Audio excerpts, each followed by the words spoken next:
Assalamu alaikum. Avec vous, Madame Derkaoui Kia. Dans cette vidéo, on va voir l'utilisation et l'utilité ou bien l'importance du modificateur statique qui est utilisé en programmation Java pour déclarer des attributs ou bien des méthodes. Donc, pour voir ça sur le plan pratique, j'ai créé une classe que j'ai appelée instance. Et cette classe, elle a deux attributs. Un attribut qui s'appelle var1 et un attribut qui s'appelle var2. L'attribut var1, il est de type integer, encapsulation private. Et l'autre attribut var2 est toujours encapsulation private et c'est-à-dire qu'il a comme modificateur, on a utilisé, c'est-à-dire le modificateur statique pour l'attribut var2. Donc on a fixé la valeur de var1 à 11 et de var2 à 15. J'ai créé une méthode ici de la classe instance qui change les valeurs des attributs, donc c'est une incrémentation, donc var1 égale var1 plus 3 et var2 égale var2 plus 1. Et puis une méthode pour afficher les valeurs de var1 et de var2 pour voir l'impact du modificateur statique sur les valeurs des attributs. Bien. Et bien sûr, on a ici la méthode main. Je crée deux objets A1 et A2 de la classe instance. Et puis, je vais faire appel de la méthode inc pour changer les valeurs de var1 à var2 avec A1. Puis, je vais faire l'impression avec A2, puis je vais faire l'impression. Et on va voir qu'est-ce qui va se passer. Donc, on va exécuter. Très bien. Donc, vous voyez que lorsqu'on a fait appel à la méthode inc avec A1, donc normalement, on va accéder à var1 et à var2. Donc, on a var1, ça devient var1 plus 3. Donc, puisque var1, au début, initialement, il avait la valeur 11, donc c'est 11 plus 3, donc c'est 14.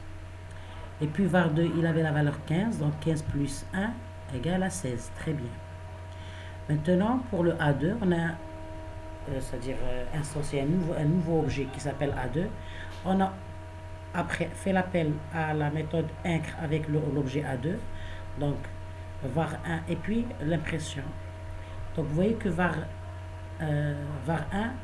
toujours il prend la valeur initiale 11 plus 3 c'est 14.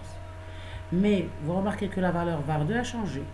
Il a pris la dernière valeur de var2 qui était égale à 16, il a ajouté le 1, donc c'est 17. On va essayer de voir ça avec une illustration pour mieux comprendre.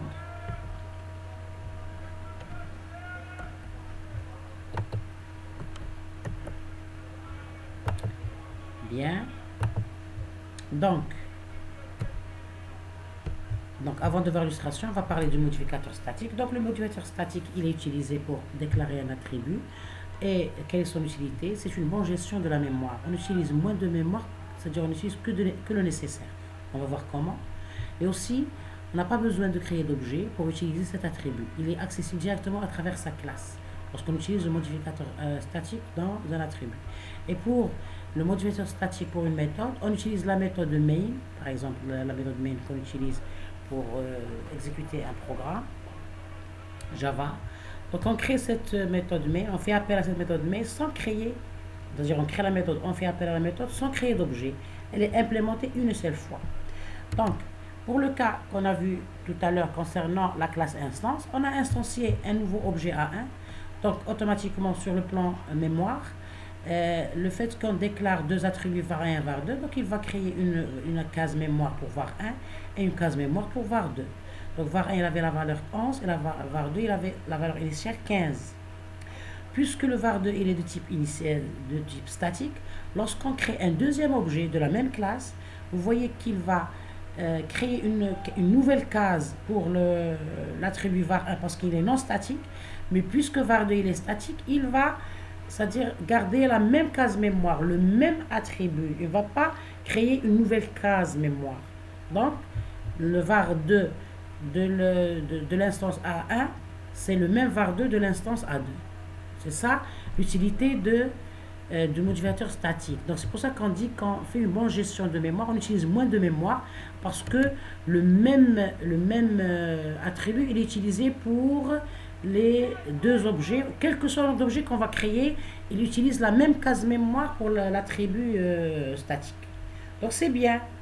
Donc, si l'étudiant me demande, mais quand est-ce qu'on va utiliser le modificateur statique et quand est-ce qu'on ne va pas l'utiliser. Donc, c'est selon votre conception et bien sûr, après l'analyse de votre projet ou bien votre exercice ou bien votre TP. Par exemple, si on voudrait créer une classe étudiant, on voudrait classer une classe étudiant dont les attributs, c'est les propriétés de chaque étudiant, puis les renseignements de chaque étudiant. Donc, par exemple, le numéro d'identité de l'étudiant, le nom de l'étudiant, le prénom, ainsi de suite. Donc, vous voyez que chaque étudiant, il a un nom et un prénom. Donc, on est obligé c'est-à-dire de déclarer ces variables non statiques, des variables normales. Pourquoi? Ces attributs-là, on ne doit pas leur affecter le modificateur statique. Pourquoi? Parce que chaque étudiant doit avoir sa case mémoire qui contient son nom, son prénom, sa date de naissance, ainsi de suite. Mais tous les étudiants appartiennent à une même université. Donc, pourquoi déclarer l'attribut l'université comme étant non statique? Ça va prendre beaucoup de mémoire inutilement. Pour chaque étudiant, on va créer une case mémoire du nom de l'université à laquelle il appartient. Puisque tous les étudiants appartiennent à la même université, il vaut mieux créer, c'est-à-dire donner le modificateur statique à l'attribut université pour créer une seule case mémoire concernant l'université. Donc, on aura moins de cases mémoire, c'est-à-dire on utilise moins de mémoire, parce qu'on gère une seule case mémoire pour l'université qui est utilisée par tous les objets étudiants qu'on va créer. Donc c'est ça l'utilité de statique, du modificateur statique. Donc il faut que l'étudiant, concernant tous les concepts de l'approche orientée-objet ou bien de la programmation orientée-objet, il doit comprendre la définition sémantique de chaque concept, la définition syntaxique, et c'est sûr qu'une fois il va comprendre ces deux notions, lorsqu'il c'est-à-dire il sera devant un exercice, il saura prendre la décision parce qu'il sait pourquoi on a créé ce concept et comment on le crée. Bien. Donc on revient à notre programme. Bien. Donc vous voyez que on a créé l'instance ici. Donc on a déclaré le deuxième attribut var2 comme statique.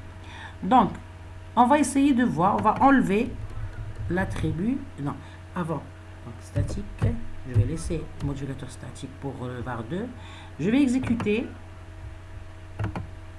ok, donc il va me donner les valeurs de var1 et var2 concernant A1 et A2, CTRL C, je vais prendre ces résultats dans un fichier, ok, bien.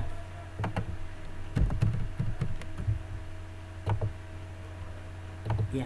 Vous voyez que pour l'attribut var1, puisqu'il est non statique, il va, quel que soit le nombre d'objets qu'on va instancier, et lorsqu'on va faire appel à la méthode incr, ça va être toujours 14, parce que pour chaque objet, on va créer une case mémoire qui contient la valeur initiale 11 de var1, et on va l'incrémenter en appelant, bien sûr, ici la méthode incr qui ajoute 3 à var1. Donc 11 plus 3 égale à 14. Mais puisque le deuxième attribut var2 est statique, chaque fois qu'on va créer un objet, il va utiliser la dernière valeur de var2 parce qu'on crée une seule case mémoire pour var2. Vous voyez 16 plus 1 parce que l'incrémentation de var1 il est par 1. Donc on ajoute à var2 1. Donc chaque fois il va ajouter un 1. Donc on a 17. Si on va associer un troisième c'est-à-dire un troisième objet, le var2 va avoir la valeur 18, ainsi de suite. Donc, on va enlever le modificateur statique pour var2 et on va voir le résultat pour mieux comprendre ce concept. Donc, vous voyez que les valeurs ont changé. Vous voyez que var1 c'est toujours 14 parce qu'il est non statique et var2 la même chose, c'est 16 parce qu'on a pris la valeur initiale 15 plus 1 c'est 16. Donc, quel que soit le nombre d'objets qu'on va incrémenter, ça va toujours être 16. D'accord? Parce que on a le modificateur, il est non statique. Donc, vous voyez ici, pour mieux, je détaille cette notion pour que l'étudiant même, lorsqu'il va dans ses révisions, vaut mieux, surtout des nouveaux concepts, vaut mieux essayer de les comprendre de cette façon-là, parce qu'une fois on comprend bien le concept, c'est bon. Donc, on va passer à d'autres concepts plus difficiles ou bien plus compliqués. Ok? Donc il faut lire le côté théorique pour comprendre la décision, pour comprendre le concept et le définir. Et puis on va aller vers le côté pratique avec l'IDE de programmation Java et on va essayer de pratiquer, d'utiliser ce concept pour voir son importance et son utilité. D'accord? Donc, vous voyez qu'ici, var2, vous voyez, lorsqu'il était statique, donc c'est une seule case mémoire qui s'incrémente à chaque création d'un objet. Lorsqu'il est non statique, ça va être, c'est-à-dire pour chaque objet, on a une case mémoire qui s'incrémente avec 1. Donc, c'est toujours C. D'accord? Bien. Maintenant, la deuxième utilité de... Bien, ça c'est la notion, donc la bonne gestion de la mémoire. Donc la première utilité de l'attribut statique, c'est le fait que pour c'est-à-dire pour tous les objets de cette classe, on crée une seule case mémoire concernant l'attribut statique. Maintenant, deuxième utilité, on n'a pas besoin de créer d'objet pour utiliser cet attribut. Il est accessible directement par sa classe parce qu'il est unique. Donc, ça, c'est pour le cas où il est statique. Donc, on crée une seule case mémoire var2 pour tous les objets. Lorsqu'il est non statique, comme on a vu tout à l'heure dans Eclipse, pour chaque création, si var2 n'est pas statique, pour chaque association de nouveaux objets, on a une nouvelle case mémoire pour var2 qui prend la valeur initiale 15 selon le programme. Bien. Maintenant, la deuxième utilité de modificateur statique, il est accessible directement en utilisant sa classe. Donc, vous voyez ici, avant d'associer les objets A et A2, j'ai fait appel, ou bien j'ai utilisé var2 qu'avec la classe, avant de créer un objet, avant d'associer un objet. Donc, instance.var2, et j'ai donné la valeur 12. J'ai changé la valeur de la case mémoire var2 à travers sa classe, sans créer d'objet.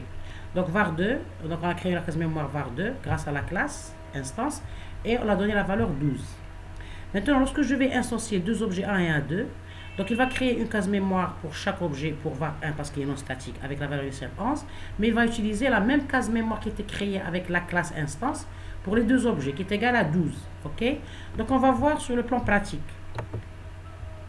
Je vais, avant d'instancier les deux objets A et A2, je vais utiliser c'est-à-dire mon attribut statique qui est var2 qui est égal à 12. Donc, j'ai changé la valeur de var2 avec 12. D'accord? Bien. Donc, instance.var2. C'est le problème ici. Oui, bien sûr, je dois changer ici en statique. Très bien. Parce que on ne peut pas utiliser la classe pour utiliser l'attribut que lorsque l'attribut il est statique. Bien. Donc, et je vais exécuter pour voir. Donc, vous voyez, lorsque j'ai utilisé l'attribut var2 avec la classe sans instancier d'objet, puis, donc, il a pris la valeur 12, puis j'ai instancié deux objets A et A2, vous remarquez que var1, puisqu'il est non statique, donc c'est 13, c'est 11 plus 3, donc c'est 14 donc pour tous les objets. Mais var2, puisqu'il est statique, il y a la valeur 12. Donc, j'ai créé l'objet A et A2, la valeur var2, elle est toujours affectée à 12. Donc, lorsque je vais appeler la méthode inc, il va ajouter 1 à var2, donc c'est 12 plus 1, c'est 13. Puis la dernière valeur de var2 qui est 13 plus 1 égale à 14. Donc, vous voyez que la variable var2, elle était instanciée par la classe, mais pas par l'objet. Parce qu'on a créé l'objet après avoir changé la valeur de var2 avec la classe, avec sa classe, parce qu'il est statique. D'accord? Donc, vous voyez ici, si on va résumer ici dans notre fichier Word, c'est un genre de révision, comme si on prend des notes pour mieux comprendre. Donc, ici, vous voyez que pour le var1 et var2, tous les deux sont non statiques. Donc, on parle de var2. Donc, var2 statique. Il utilise le modificateur statique. Donc, vous voyez qu'on a une seule case mémoire qui change de valeur pour chaque objet utilisé. Maintenant, ici, le var2, il est non statique. L'attribut var2, non statique. Donc, il garde la même valeur parce que pour chaque objet, on crée une nouvelle case mémoire. Maintenant, il est statique, mais il est instancié ou bien utilisé avec sa classe, pas avec l'objet. Donc, var2 est statique mais accessible par la classe et pas par l'objet. Donc vous voyez que les valeurs changent.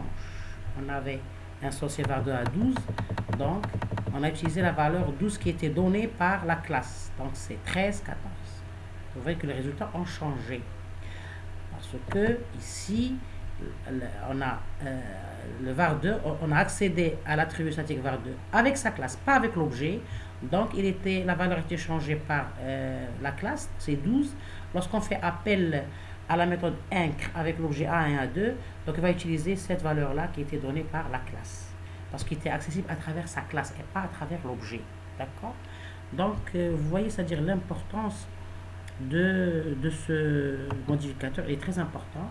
Et puisqu'on arrive à comprendre cette notion, son utilité, le fait qu'il gère mieux la mémoire, donc on crée moins de cases mémoire, et aussi il est accessible à travers sa classe. Donc lorsque vous êtes en face d'un projet ou bien d'un exercice ou bien d'un TP, essayez d'exploiter cette notion dans les cas où c'est possible. Par exemple, je ne peux pas utiliser le mot statique pour la date de naissance de l'étudiant, parce que chaque étudiant a sa date de naissance. Je ne vais pas utiliser le mot statique pour le code, parce que